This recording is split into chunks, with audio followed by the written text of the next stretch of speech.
बिस्मिल्लाहिर्रहमानिर्रहीम। आप देख रहे हैं एहसन से शेफ़ चैनल। आज हम बना रहे हैं सूजी का हलवा। तो शुरू करते हैं अल्लाह ताला का नाम लेकर। आपने तकरीबन 2 किलो के करीब चीनी ले लेनी है और उसके अंदर 2 बड़े सॉस पैन भर के स्टील के जो होते हैं पानी शामिल कर देना है। तकरीबन आधी देगची से थोड़ा सा ज़्यादा होना चाहिए, ठीक है। और इसका शीरा बना लेना है। अब आपने दूसरी तरफ देगची रखनी है और उसके अंदर 1 किलो घी शामिल कर देना है। कोई भी घी ले लें, डालडा का ले लें या देसी घी ले लें। और 1 किलो ही सूजी ले लेनी है आपने। और आपने कोई 8 से 10 अदद इलायचियाँ ले लेनी है, हरी वाली छोटी, और उनको छील लेना है और उसके दाने निकाल लेने हैं। आप चाहे तो पिसी हुई भी डाल सकते हैं इसके अंदर।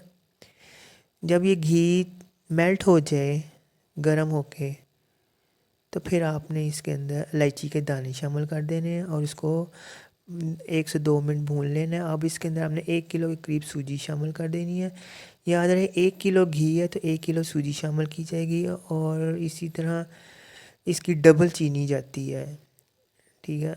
तो चीनी का हमने शीरा बनाने रखा हुआ है। अब शीरे के अंदर आपने ज़रा सा दूध शामिल कर देना है ताकि चीनी के अंदर जो मौजूद मैल है वो ऊपर आ जाए झाग की सूरत में। अब आपने सूजी को दरमियानी आंच पर भूनते रहना है। इतना भूनना है इसको, इतना भूनना है कि इसके अंदर से आपको एक खुशबू सी आने लग जाए। यानी कि जैसे आप जब रोटी को पकाते हैं तवे पे डालते हैं तो फिर रोटी को जब सेकते हैं तो एक अजीब सी मीठी मीठी खुशबू आना शुरू होती है, उस तरह ही सूजी की भी खुशबू आना शुरू होती है। अब आपने इसके अंदर बादाम लेने हैं और उनको छील कर वो शामिल कर देने हैं।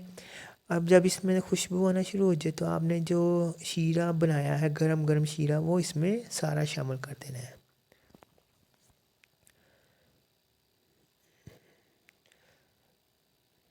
अब आपने सारा शीरा शामिल कर देना है इसके अंदर और इसको मिक्स कर लेना है।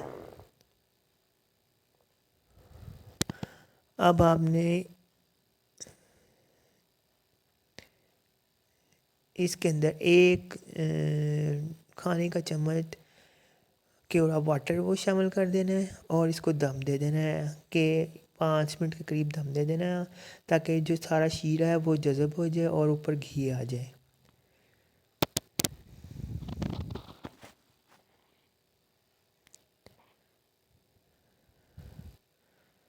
लें जी, ये मज़ेदार सूजी का हलवा तैयार है। अब आपने इसको प्लेट में निकाल कर ऊपर चाय बादाम डालकर सर्व कर दीजिए। मेरे चैनल को सब्सक्राइब कर दीजिएगा, लाइक कर दीजिएगा और फॉलो कर दीजिएगा। अल्लाह हाफिज़।